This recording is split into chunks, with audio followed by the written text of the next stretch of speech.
Hello, Nathan Millward from Dorothy's Speed Shop down in North Town. Me and David have just made the long journey up to Northampton to our mates at Cooper Motorcycles to look at the new BSA and to ride the new BSA. They've just got this demo in. Kindly, they're going to let us take it out for a spin. It's a new bike, obviously. There's a lot of talk about it. Everybody's seen it at the bike shows. And I think what's particularly relevant of coming here to ride it is that these guys also sell Royal Enfield's Interceptor. So it's a great opportunity to come and ride what is going to be the BSA's main rival back to back. So we're going to see how they compare and contrast. Obviously on specs very similar. We've got 45 brake horsepower, 47 brake horsepower. We've got 55 Newton meters of torque. We've got 52 Newton meters of torque. Dry weights, which they both quote to 198, which means in real terms probably about 218, 220 kilos fully weighted. To me, pushing and pulling the bikes, pretty similar. You know, I did see a video where somebody was saying that the BSA feels a lot lighter to manoeuvre. Both got very similar steering locks, but what I would say is, to me, just want to spin it around, David, very similar. You know, so as bikes to manoeuvre, if you've got it to get it in the drive and out the drive and turn it around in a car park, I don't think there's a great deal in it. The biggest difference, obviously, this is a single cylinder, this is a twin. So there's going to be a big difference in how they ride, or at least that's the presumption from people that this is going to ride differently. I'm just going to grab the camera and do a bit of close-ups just to show you a few more details on the BSA versus the Interceptor. So just having a closer look at the BSA, I've got an 18-inch front wheel with Pirelli Phantom tyres, which is what the Interceptor used to come on, now comes on Seat. So we've got an 18-inch front, 17-inch rear on these, versus the Interceptor, which has got 18-inch front and rear. Obviously, being a twin, we've got twin exhausts on the Interceptor. I noticed as I started looking around the bike, we've got preload adjuster on both bikes. We've got 5-step on this one, on the BSA, and 6 on the Interceptor. One of the features I did notice missing on the BSA is that you've got no centre stand. I think that's a really nice feature, especially on tube tyre. So if you've got to get that wheel out or just to clean and lube the chain, it's much easier on a centre stand. So whether there'll be a aftermarket coming and fit a centre stand to the BSA, I think it'd be a worthy addition. All up, it's a nice looking bike. David, what do you think to the look of it? Yeah, I like it. It really does ape the older genuine Goldstar. They've gone to a lot of effort to really pick up the detail, and I love the reverse sweep clocks. That's just a nice touch. So what we're saying is that when you turn them on, they go, as you go. You got 0 RPM, and then it goes around that way, as opposed to. Yeah, they go anti-clockwise. Interesting. Yeah, it's different. We're not sure about this. A bit clumsy up there. I mean, practical, but yeah, not the most discreet. No. And there's another one. There's another one down here, which is quite useful. I mean, so in a way, they made it practical for use. It'd be interesting also to see if this seat's comfier than the Interceptor. The stock seat on the Interceptor isn't the best. The one on the Continental GT is better. The BSA seat looks broader and a little bit more padded. So how that translates into a couple of hours ride, we'll find out over time. Other things, just looking at the fit and finish of the engine, I know there's a video already gone out saying how the BSA feels better quality. I've got to be honest, looking up close, it's got a dull matte spray painted finish. The fins, I can't say that's a high-end finish to me, and we've noticed this is just a sticker on there. Looks a little bit cheap. And then we've got the regulator X5 just tucked away down there. Looks again a little bit messy down there. And just the finer details, that clamp that bolts around the exhaust to hide that, where it goes into the cat. There's just a few design touches which I don't think are quite on point, versus the Interceptor, which we really like, this polished aluminium engine case, which I know from owning one. They do last well if you keep up the cleaning on them. They do polish up well, and just nicely chromed or polished aluminium heads and fins. So for me, I actually do think the Interceptor is a better finished quality product, but obviously perception is everything, and people will make up their own minds when they come down and have a look. Okay, we get that out. Let's imagine we've just spent £6.5 grand on our new BSA. Our mate's come out for a spin with us on his Continental, and he's saying to us, "You should have got one of these, mate. You should have got one of these Contis. Why'd you get that thing?" So we'll go for a spin and see if he's got a point.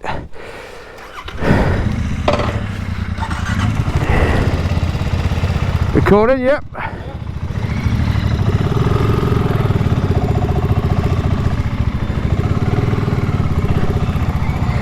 Yeah, there's adjustment at the clutch,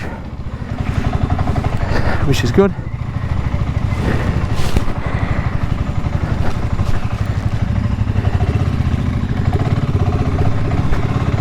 Very different exhaust note to the 650 twin.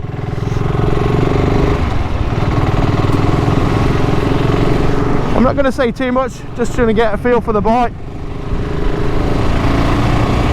We've not got it many miles on this, it's only got 40 miles, so it's going to be a bit tight.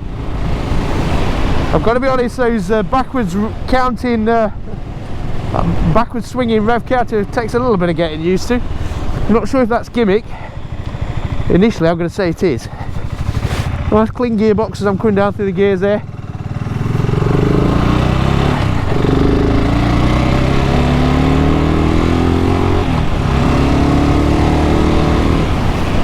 Bit more vibe through the seat than I think what you get on the twin. But pickup's nice and crisp. There, it's got strength there. It's got strength at that 4,000 RPM.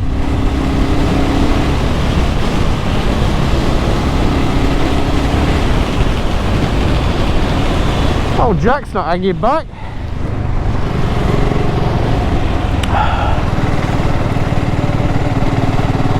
I'm going to concur with Missenden Flyer here. It does feel a little bit lighter, a little bit more manageable and agile. It feels a lighter bike than the Interceptor, just in that initial run there. Throttle response is crisp, fueling is good. Brakes have got initial bite, there's a feel to them. They're Brembo brakes rather than By-Brie on the Interceptor. Bit of a long throw on that gear shifter, but it's positive. Not entirely convinced by the sound of the engine. It has got that big single cylinder dang, dang, dang, dang, dang, dang, dang, dang. But it's smooth, there's no snatch in the drivetrain, no lumpy pickup. And that's not an easy thing to deliver in this modern age. Euro 5 emissions, etc., to make a big single run smoothly. Normally they have to run them that lean that they can be a little bit stuttery down low. But this at just under 2,000 RPM, got no gear indicator. I can't say as I'm falling in love with the clocks. I don't think they're overly dramatically pretty or anything, and that reverse swing is odd. Small fuel indicator, little LED fuel indicator, not easiest to pick up, and neither is the mileage to read. So from a clock position, which is not overly important, let's be honest, it's certainly not a 10 out of 10. We're going for 7 out of 10 on them clocks.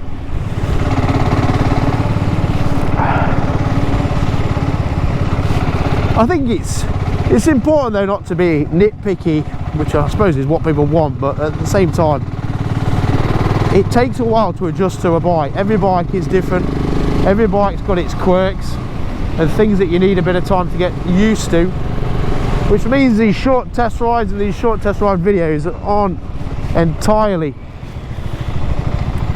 comprehensive. They can never be. It takes you days, weeks, months to gel with a bike and feel what's good and bad about it.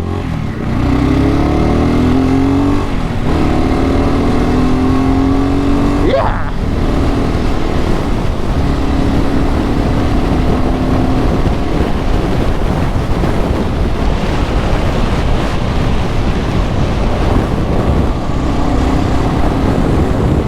Comfortable at 60.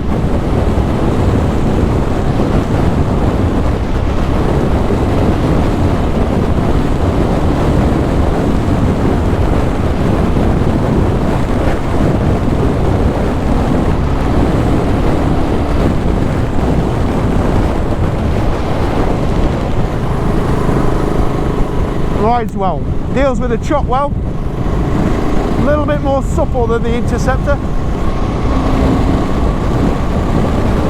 Seat a little wider.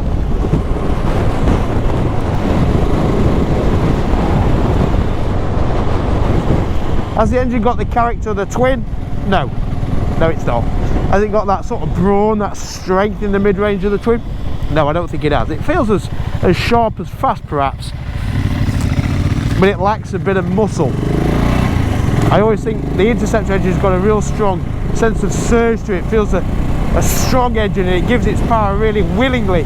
47 horsepower, but it gives it really nicely. And it means you can ride it well, ride it hard, get every ounce out of it.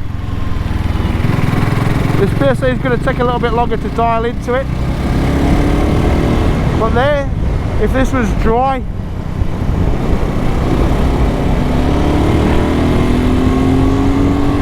there it feels strong. 4 to 5 RPM it feels strong.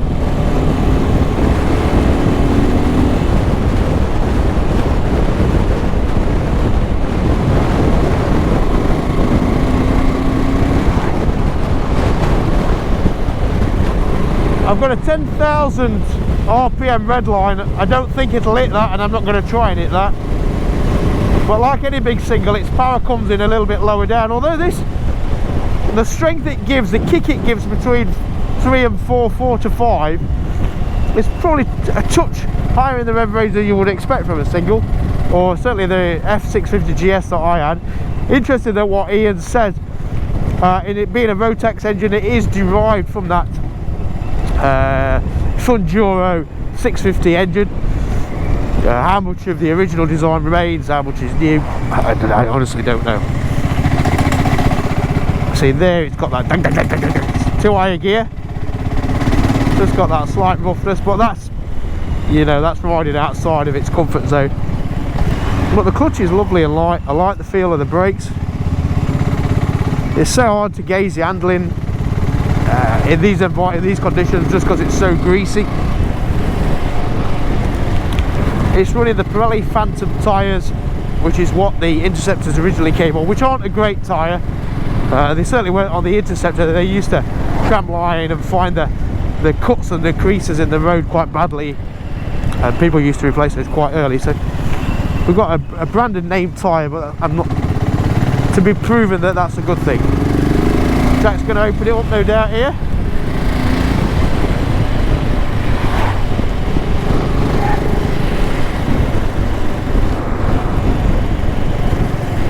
You know what, when you actually step back, what we're trying to do here, we're trying to pick a winner or find out what's better, and I think the point is it doesn't really matter which is better, or what's better at what, because they're both pitching very similar products, similar price points, and if you're in the market for this kind of bike, the only way you're going to know what suits you best is by riding them. And I think what's great about this bike, let's say, and the Royal Enfield, is they've brought good riding, or good riding bikes at an affordable price. I think at £6,500, if you buy the base spec model, I think that feels like good valuable or reasonable value. Feels like you're getting a decent bike for the money. Same with the Interceptor, which in fairness is 300 quid less.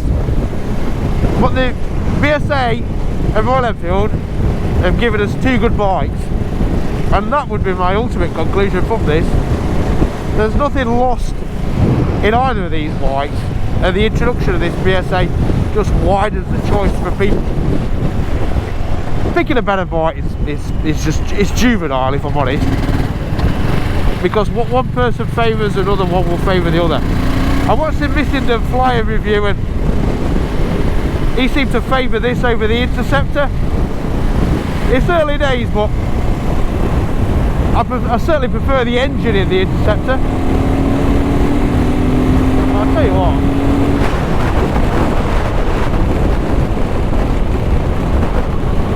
it's a good engine in this though. It is a good engine in this. I think they've done a good job. Very smooth. There, 4,000 RPM it goes. 4,000 it goes, 4.5.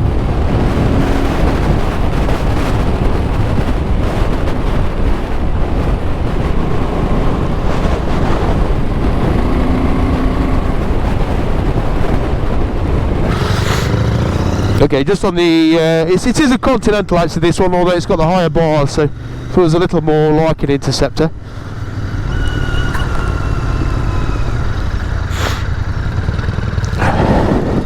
Thumb key gear change on this.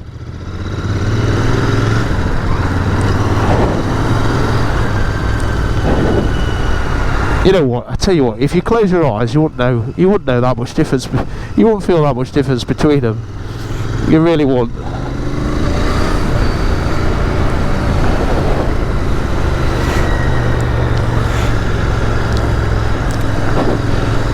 What makes you immediately know that you're on a Royal Enfield is that you've got misted clocks.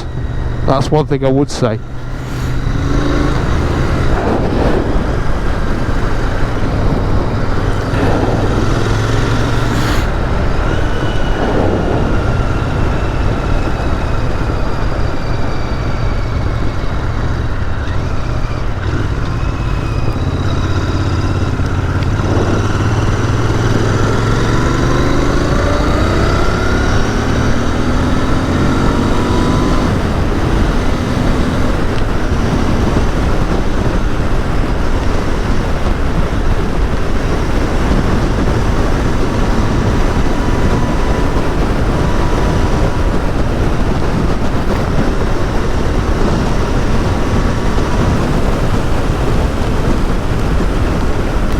I tell you what, these bikes are so evenly matched for performance.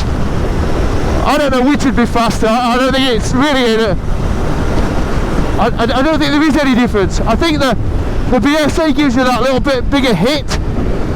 You know, that 3,000 RPM pickup, that squirt that you get with it, which makes it feel strong and surgy.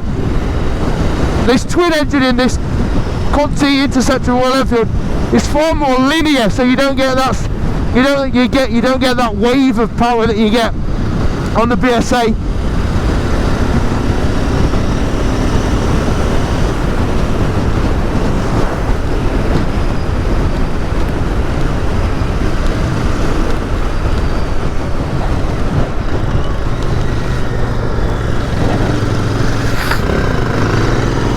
Beautiful.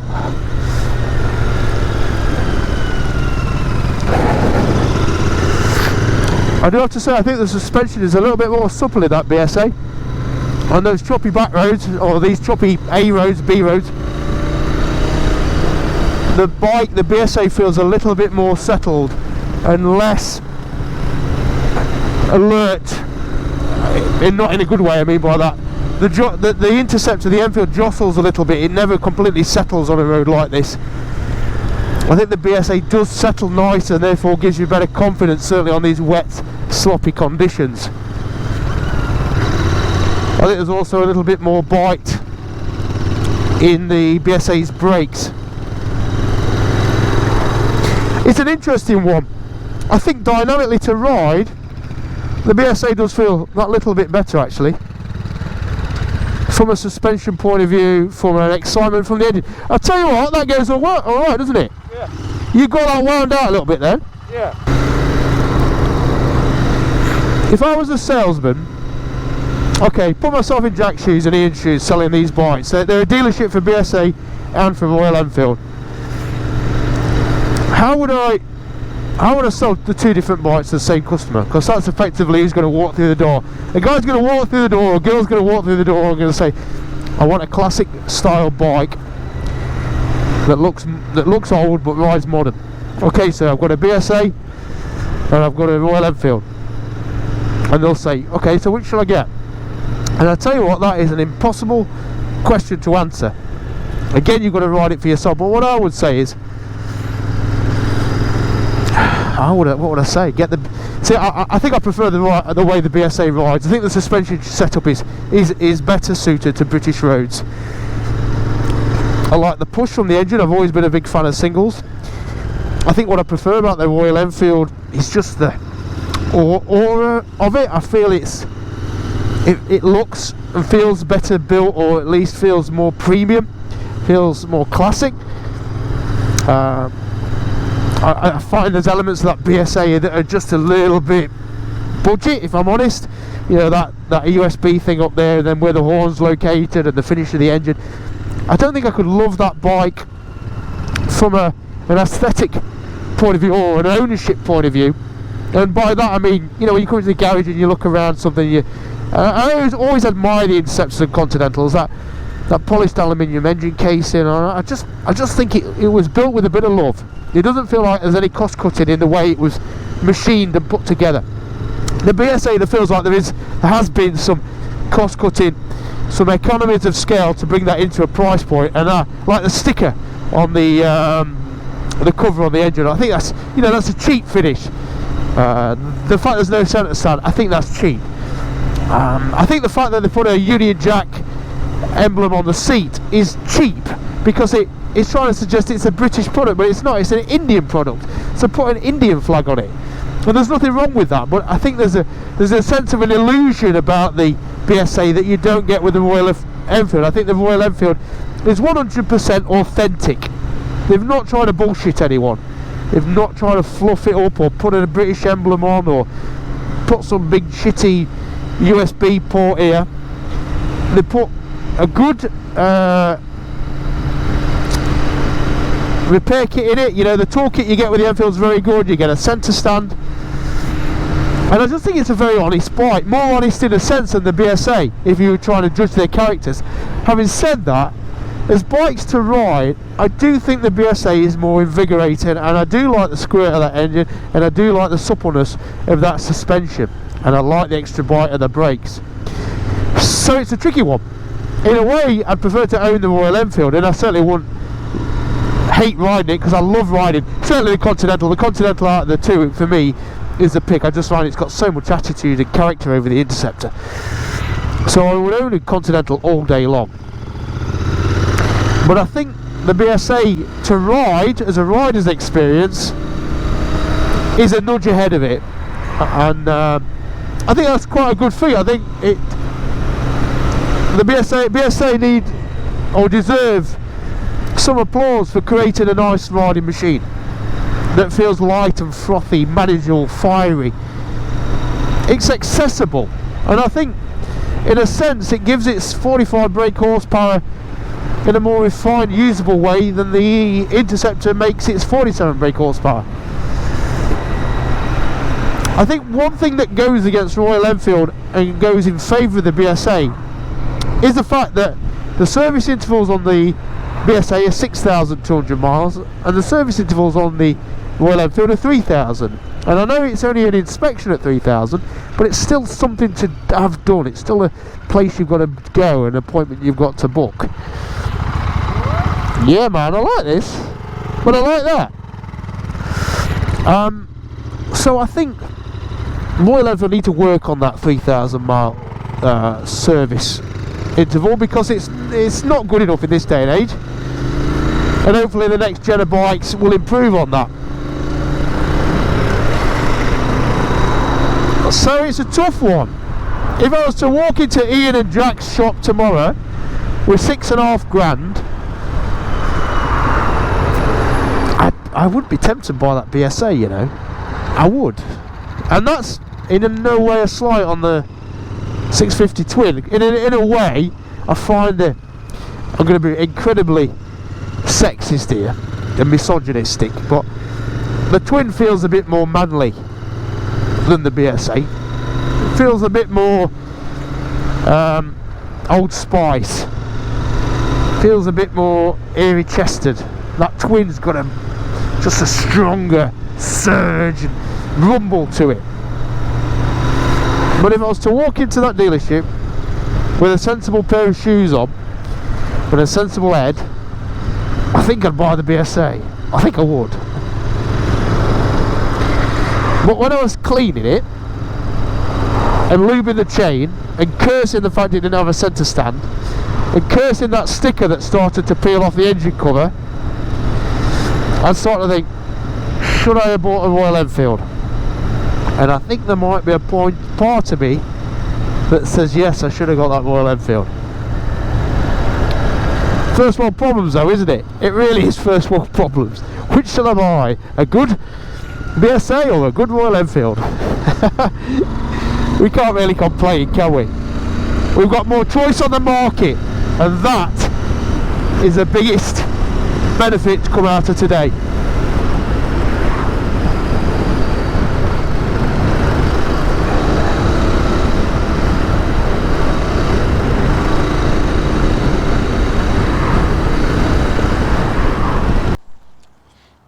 Okay, so we're just going to have a quick look at Toolkits, because I mean, it sounds insignificant, but getting a decent toolkit with a bike, I think, is pretty important. So Royal Enfield, the Interceptor 650s have always come with something what I think is quite a comprehensive toolkit. You can get both wheels out. What else? Plug socket, spanner. Quite a lot in there actually, didn't they? A fair old bit. It's got Allen keys, spanners, screwdriver, suspension adjuster. Yeah, it's quite nice, and it's nicely presented. It tucks away neatly behind there. All right then, Jack. What do we get on the old BSA? Leave that down there. Let's head on. Let's hold it over. They already took the seat off. So again, it's not. I don't think it's quite Is that your comprehensive. drugs? No, there for later. This is the first time I've ever seen this on a motorcycle. Oh my goodness. That's right. You're now seeing first aid kit. It can't be much in that, surely, is it? Is that a bandage? Some bandages. Oh, sorry. Bad film. Some super glue. some plasters. What is that? And that is. It's obviously antiseptic, non-greasy cream. Yeah. So that comes as standard on every bike. That is under there. That is interesting. A toolkit. And then your toolkit. That's quite neatly packaged again, under there, I would have said. Put away. There's not much in that though, is there? Spare fuses. It's not. Yeah, you get a couple of spare fuses, and you get the little tool there to get your fuses out, which is handy. Yeah. Yeah. I mean, the toolkit. I don't think it's quite as comprehensive. You won't be taking any wheels out with that, but you'll be able to do sort of basic stuff just to get you going. Do we know if these are a screw and lock nut valve adjuster, or will these be shims on these, Jack? Do you think? Do you know what? I don't know. I haven't got that far yet. I mean, it should be fairly simple to. Yeah, I think it's going to be fairly simple. It's not going to be massive. Again, it's not going to be massive servicing costs. Service intervals pretty much run the same as the Enfields do as well. Well, these are 6.2, aren't they? 6,200 miles with no 3,000 miles. No, there is 3,000 mile service. There is on these, yes, is there? Yeah. That's interesting because on what they're putting out, I think it was on their website that they put it as 6.2. Yeah, I'm sure it's 3,000. Okay. We'll double check that. Double check, I'm sure alright. it is, yeah. Because I think that's one of the annoyances with the Royal Enfield, isn't it? That you got 3,000 miles. Yes. Yeah. Service check, even though it's only a check. But I think all in all, I think both of us agree. I mean, Jack's selling them, so he's going to say anything's good. They're both brilliant. Both brilliant. I think they're both brilliant in their own unique way. Big fan of the Royal Enfield, ridden one extensively. We've just had a fleet of them. Great, reliable, enjoyable, charismatically engined motorcycles. The BSA is just a different take on that. I don't think there's as much rumble in the engine, but there's probably a little bit more punch. We both agree the brakes are a bit better and it handles a little bit more refined over choppy surfaces.